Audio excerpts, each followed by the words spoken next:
오늘 우리에게 주신 하나님의 말씀 보도록 하겠습니다. 베드로후서 2장 12절로 22절 말씀입니다. 생명의 샘가 12월 28일 화요일 말씀, 굳세지 못한 자들에게 다가오는 유혹, 함께 읽겠습니다.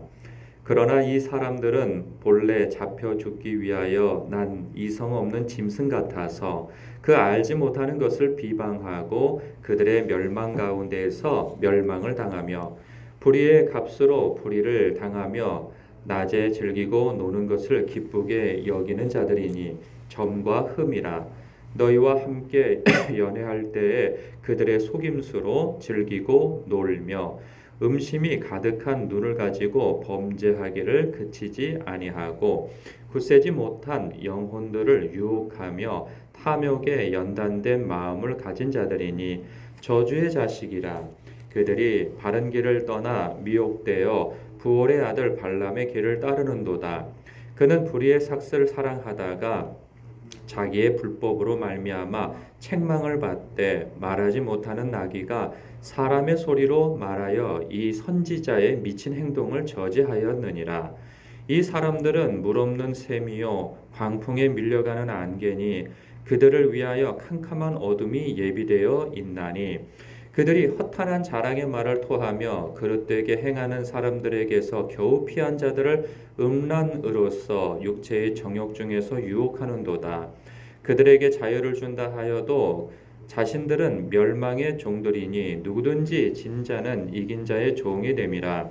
만일 그들이 우리 주 되신 구주 예수 그리스도를 알므로 세상의 더러움을 피한 후에 다시 그 중에 얽매이고 지면 그 나중 형편이 처음보다 더 심하리니 의의 도를 안 후에 받은 거룩한 명령을 저버리는 것보다 알지 못하는 것이 도리어 그들에게 나으니라. 참된 속담에 이르기를 개가 그 토하였던 것에 돌아가고 돼지가 씻었다가 더러운 구덩이에 도로 누웠다 하는 말이 그들에게 응하였도다. 아멘. 오늘 말씀을 보면서 바리새인에 대한 예수님의 평가의 그 일부가 생각납니다. 너희는 저희가 하는 말은 따르되 그들의 행실은 본받지 말라 말씀하시죠. 자기가 말한 것처럼 또 가르친 것처럼 살지 않는 이 외식하는 바리새인들을 조심하라 이 당부하셨던 바가 있었습니다. 그런데 오늘 본문에 소개된 이 거짓 선생들은 더 놀랍죠. 이들은 참 그 가르치는 내용도 진리를 왜곡하여서 가르칠 뿐만 아니라 그들의 행실은 더욱 타락하고 악합니다. 자신들의 그 악한 행실을 하나님의 말씀을 왜곡시켜 가지고 자신들의 그 나쁜 행실을 정당화시키는 데 사용하는 자들이죠.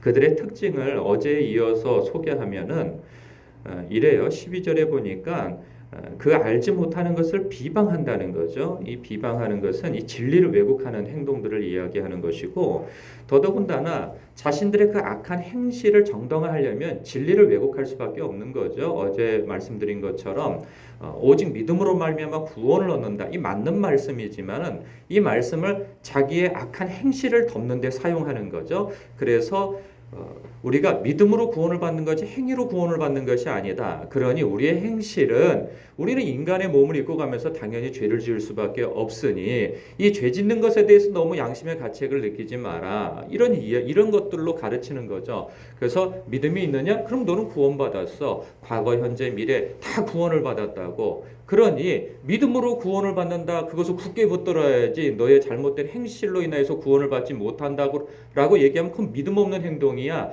이런 식의 가르침을 하는 거죠. 어떤 일면에서 맞는 것처럼 보이는데 틀린 거죠. 이거 위조지폐인 거죠. 이게 돈이 절반 찢어져 있는 것은 절반의 값어치라도 있지만은 앞에 면만 그 인쇄가 되어 있고 뒷면이 인쇄가 안 되어 있으면은 이것은 위조지폐인 거죠. 이거는 아무짝에도 쓸모없는 돈과 같은 것입니다. 그래서 이들의 가르침은 그럴듯해 보이나 실상은 자신의 죄를 덮기 위한, 자신의 행실을 덮기 위한 정당화를 하기 위한 교리를 가르치는 것이죠. 또 그들의 특징은 경건한 사람들을 이상한 사람들로 몰고 가죠. 왜냐하면 자신의 불경건한 행동이 경건한 사람들에 의해서 자꾸 드러나니까 그들의 경건한 것을 이렇게 매도하고 그리고 폄하하고 조롱을 하죠. 저들은 광신도야. 저들은 너무 지나치게 믿는다고. 저들은 행위를 강조하는 자들이야. 믿음을 배제하고 행위로서 구원을 받는 그 율법주의자들이라고 이런 식으로 매도를 하는 거죠.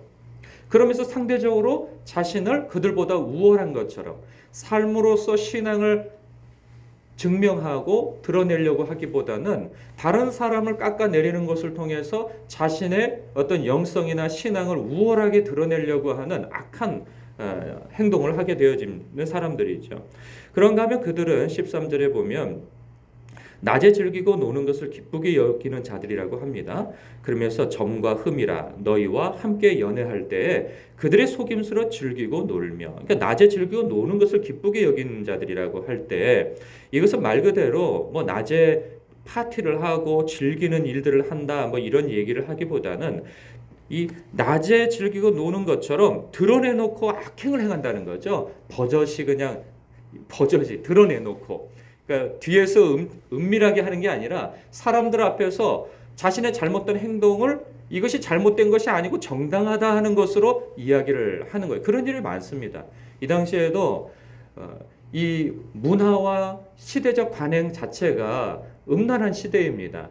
그 우상을 숭배하는 것이 당연시 여기고 그것이 관행과 문화로서 굳혀져 있는 그런 이방 세계 가운데에서 그들이 이 유력한 그 우상에게 제사를 지낼 때에는 육체적인 음란한 짓들을 하는 것이 그리 이상한 일들이 아니었어요. 그러다 보니까 그런 것들을 다 많은 사람들이 괜찮다고 여기다 보니 그들의 생각을 그리스도인의 가져야 할 생각으로 둔갑을 시켜버리는 거죠. 그런 일들 많습니다. 교회 안에서도 아주 세속적인 그러한 성공, 편법 이러한 것들을 특별히 법을 어기지 않는 한도 내에서 이렇게 이 편법을 하고 잘못된 행실로 인하여서 부를 취득하고 이러한 것들을 굉장히 능력 있는 것으로 둔갑시켜서 교회 안에서 그걸 간증처럼 하면서 나처럼 하라고 그리고 내가 도와주겠다고 이런 식의 어떤 자랑을 해대는 그러한 일들과 같은 것이죠. 그래서 버젓이 그러한 일들을 하고 저는 또 이 내용을 보면서 느끼는 게 뭐냐면 이게 신천지 같은 사람들이 이에 속한다는 생각이 들어요. 저는 이 신천지의 사람들을 굉장히 싫어합니다. 저는 이단이나 혹은 다른 종교를 가진 사람들에 대해서는 어느 정도는 그들을 존중하고 종교인으로서 그들을 대하기도 합니다. 예의를 갖추고 대하기도 합니다. 근데 이 신천지인들은 그들은 입만 열면 거짓말이에요. 존재 자체가 거짓말이에요. 놀라운 것은 그들을 가르치는 이 선생들이 소위 말하는 그곳에서에 있는 목회자들이 그것을 가르쳐요. 거짓말을. 그리고 거짓말을 함께 행한단 말이죠.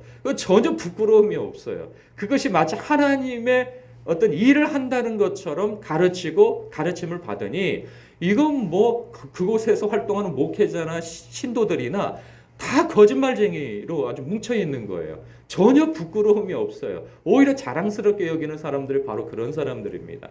어떻게 하면 그런 생각을 가지고 가르칠 수 있는지 또 가르침을 받고도 전혀 이상히 여기지 않는지 놀라울 지경입니다.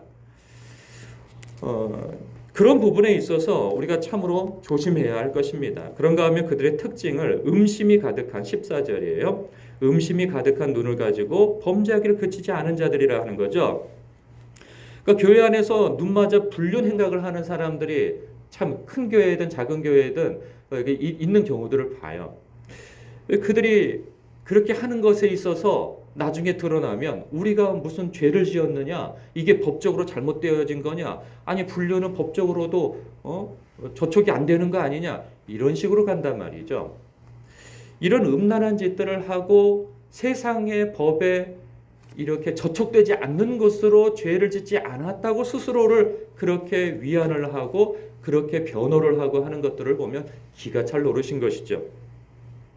그런데 이 당시에도 그런 음란한 짓들이 많이 있었던가 봅니다. 그런가 하면 탐욕에 연단된 마음을 가진 자들이니 저주의 자식이라. 그러니까 어제 소개되어진 것처럼 그들은 돈을 사랑하는 자들이고 돈 때문에 그 짓을 한다는 것이죠. 그러니까 탐욕에 연단된 마음을 가지고 있다는 거예요. 이 재산을 바치게 하고 그리고 이게 어리숙하게 자기 자신을 따르는 사람들 위에 군림하여서 교주처럼 행세를 하고 저는 또 그런 사람들을 따르는 사람도 문제라고 생각되어집니다. 사람은 이 사기를 당할 때에는 그 사기에 사기받을 만한 그런 욕심이 있기 때문에 그 사기꾼들이 그것을 알아보고 그것을 건드려서 사기를 치는 겁니다. 그러니까 아주 욕심 없는 경우에 그렇게 하질 않아요. 사람은 욕심이 있을 때 넘어가는 거예요. 그런 것처럼 이들도 그 탐욕에 끌리는 사람들의 그 탐욕을 이렇게 탁 건드려 준 것이죠. 뭐 여기에 대해서 할 말은 많지만 뭐 제가 말하는 것 이상으로 성도님들이 다 알고 계시다. 이 사례들에 대해서는 알고 계신다 생각합니다. 그래서 17절에 이 사람들은 물 없는 샘이요 광풍에 밀려가는 안개라. 이 거짓말하는 자들이죠. 마치 무슨 생명의 물이 있는 것처럼 떠들어대지만 그럴듯한 말들로 떠들어대지만 실상은 속이는 자인 거예요. 그 안에 진리가 없는 거죠. 이러한 특징을 가지고 있고 그러한 자들을 따르는 사람들에 대하여서는 이렇게 소개하고 있어요. 14절에 보면은 굳세지 못한 영혼들을 유혹하며. 그러니까 아까 이야기한 처럼 말씀의 반석 위에 서 있지 못하는 영적인 게으른 상태에 있는 것이죠. 다른 일들은 열심히 합니다. 교회 안에서. 그러나 말씀을 배우거나 말씀을 연구하거나 말씀을 묵상하거나 이러한 일에는 게을리하는 거예요. 그러니 자기 소견에 오른 대로 자기 욕심에 끌리다가 자기의 욕심에 이렇게 힘을 실어주는 말을 들으면 그게 은혜가 되는 거죠. 그러니까 이런 일들이 굉장히 조심해야 하는 것입니다. 근데 이러한 사람들은 참 안타까운 게 18절에 그들이 허탄한 자랑의 말을 토하며 그릇되게 행하는 사람들에게서 겨우 피한 자들이라는 거예요. 그들이 세상에서 그렇게 겨우 피해가지고 예수 그리스도의 품 안으로 교회 안으로 들어와 있는데 겨우 피한 자들을 음란으로서 육체의 정욕 중에서 유혹한다는 거죠. 그러면서 19절 그들에게 자유를 준다 하여도 자신들은 멸망의 종들이니 누구든지 진전에 이긴 자의 종이 됩니다. 그리스도 안에서 자유를 얻으려고 들어왔는데 오히려 죄를 통하여서 자유함을 얻겠다고 하는 것으로 다시 옛생활로 되돌아가 버리는 거죠. 그러나 그것은 실상 자유가 아니라 방종인 거죠. 내 하고 싶은 대로 하고 사는 것이 자유는 아니란 말이죠. 그것은 방종의 모습인데 그것을 자유로, 영적인 자유로 둔갑을 시켜버리고 그것이 그럴듯하게 들리니 그것을 또 붙들고 자신의 방종을 정당화하는데 지도자의 가르침에 힘을 실어주는 거죠. 그러니까 공생을 하는 거예요. 그렇게 거짓 선생이나 그 거짓 선생의 가르침에 미혹되어져서 따르는 사람들이 사실 같은 마음을 가지고 공생을 한다는 거죠. 그런 경우들이 참 많죠. 교회 안에도. 목사가 욕심이 생기면 성도들을 왜곡되게 가르치면 됩니다. 그러면 그 왜곡되게 가르치는 가운데에서 그것을 덥석덥석 붙잡는 사람들이 또 있어요. 왜냐하면 자기가 늘 양심의 가책을 느끼고 있는 어떤 부분이 있는데 그것이 괜찮다고 가르치니까 목사님이 괜찮으면 괜찮은 거지. 말씀이 괜찮은 것이나 하나님이 괜찮은 것이 아니라 목사님이 괜찮으면 괜찮다고 생각하고 그렇게 생각하면서 자신의 잘못된 것을 이렇게 덮어주고 그리고 정당화해 주니까 그렇게 서로 잘못된 가르침과 그 잘못된 가르침을 전하는 목회자와 공생관계에서 잘못된 복을 붙들고 잘못된 어떤 신앙을 붙들고 하면서 승승장구해 나가는 거죠. 그러니까 그것이 번영이 곧 복을 받는 것이라 착각을 하면서 서로 위안을 하면서 그렇게 살아가나 그것은 하나님의 뜻이 아니고 잘못된 길이라 성경은 고발하는 거죠. 저는 여기에서 뭐 20절부터 22절까지는 그렇게 우리가 진리 가운데 있다가 다시 세상으로 돌아가는 일이 어떤 일을 초래하게 되는가에 대한 경고가 있는데 이 말씀을 읽으면 아실 터이고 15절부터 16절 말씀에서 소개하고 있는 이 발람의 길을 따르는 것에 대해서 한번 생각을 해봤으면 좋겠어요. 이 발람의 길을 따르는도다. 그는 불의의 삭슬 사랑하다가 자기의 불법으로 말미암아 책망을 받되 말하지 못하는 나귀가 사람의 소리로 말하여 이 선지자의 미친 행동을 저지했다는 거죠. 이거 여러분 어느 정도 알고 계실 거예요. 출애굽한 이스라엘 백성들이 가나안 땅에 거의 들어갈 무렵에 그 미디안과 그리고 갑자기 그 지역 이름이 생각이 안 나네요. 그 어떤 한 지역이 있어요. 네, 생각이 안 나요. 그 지역이 있는데 그 지역을 그냥 통과해 들어가려고 했는데 그들이 저지하고 나섭니다. 그래서 왜냐하면 저들이 그 이스라엘 백성이 어떻게 나올지 모른다는 불안감 가운데에서 그냥 길만 빌려달라고 했는데 그것을 믿지 못하고 전쟁을 벌이죠. 그런데 그 시대에 그 발락이라고 하는 왕이 그 발람이라고 하는 선지자를 찾아갑니다. 많은 종들을 보내가지고 금은보화를 주면서 그를 매수하려고 하죠. 이스라엘 백성들을 저주해달라. 그럼 우리가 나가서 싸울 때 승리할 것이다. 라고 하는 기대감을 가지고 발람이라고 하는 선지자한테 많은 금은보화와 명예를 약속하면서 저주해달라고 합니다.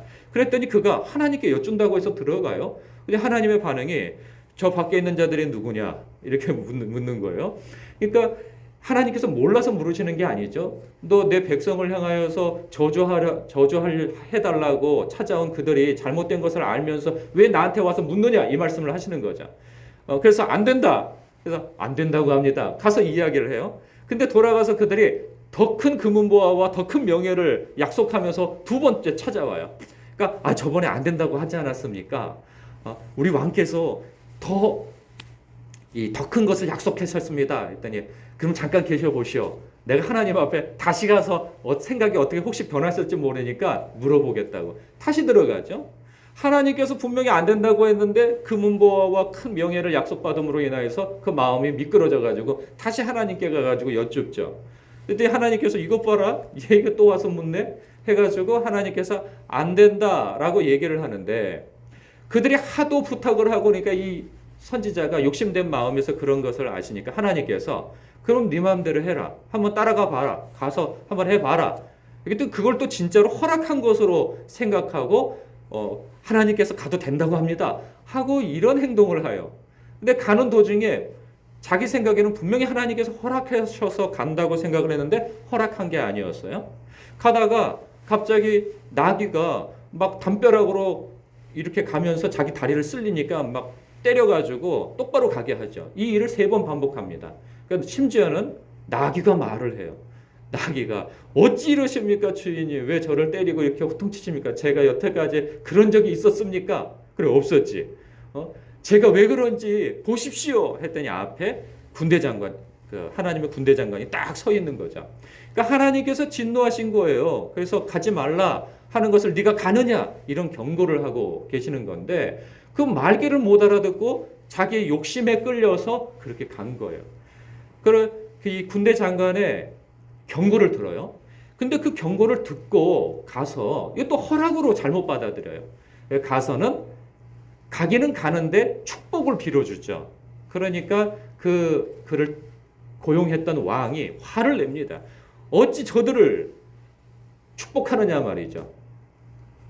그런데 이게 민수기에서 드러나지 않는 그러한 내용이 나중에 더 곳곳에서 구약성경에서 드러나는데 이게 자기 고향으로 돌아가지 않고 이 발람이 이 발락 곁에 머물러 있으면서 이렇게 속닥거리면서 이스라엘 백성이 망할 길을 가르쳐줘요. 이스라엘이 어떻게 망하는가?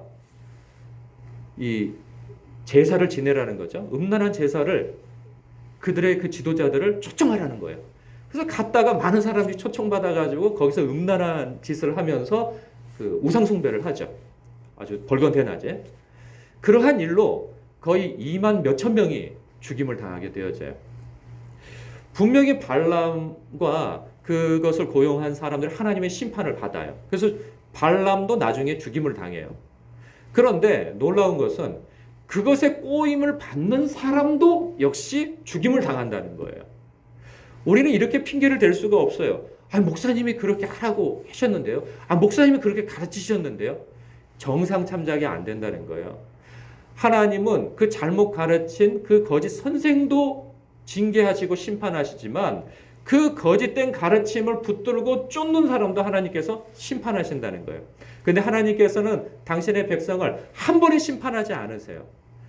하나님께서 여러 경로를 통해서 깨달을 말씀을 주신다는 거예요. 그 발람을 다루신 것처럼. 그거 아니다. 말씀을 통해서, 설교를 통해서, 성경을 통해서, 기도를 통해서. 그래도 알아듣지 못해요? 그러면은 사람들을 통해서, 아니면 하다못해 TV가 말하는 것을 통하여서 알아듣게 하신다는 거죠. 그런데 사람이 미혹되어져서 결국은 그것을 붙들고 가는 것 때문에 문제인 거예요. 여러분, 우리의 삶 가운데 하나님께서는 여러 경로를 통해서 말씀하시는 어떤 부분이 있어요. 그 부분이 어떤 사람에게서는 음란함일 수 있어요. 돈일 수 있고요. 명예에 약한 것일 수 있고요. 수근수근 남의 험담을 하는 것. 어떤 부분은 참 경건하고 거룩한데 어떤 한 부분에 있어서는 확 무너져 있는 무엇이 있단 말이죠. 자기만 알아요.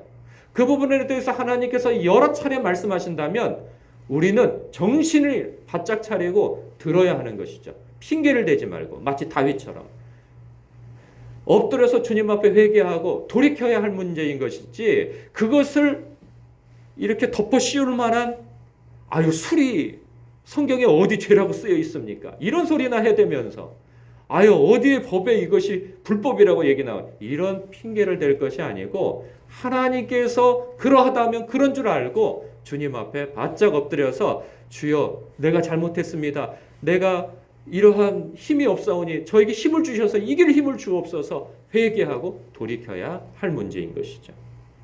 오늘 말씀을 통해서 여러분들이 내 안에 감추어져 있는 어떤 거짓된 것들, 자꾸 진리의 말씀을 스스로 왜곡시켜가지고 괜찮다, 하나님은 사랑의 하나님이시다, 이런 것은 다 용서하신다 라고 하는 그 거짓 음성에 반응하셔서 회개하시고 돌이키셔서 하나님의 거룩한 하나님의 사람들로서 세워져 가시길 주님의 이름으로 축복합니다.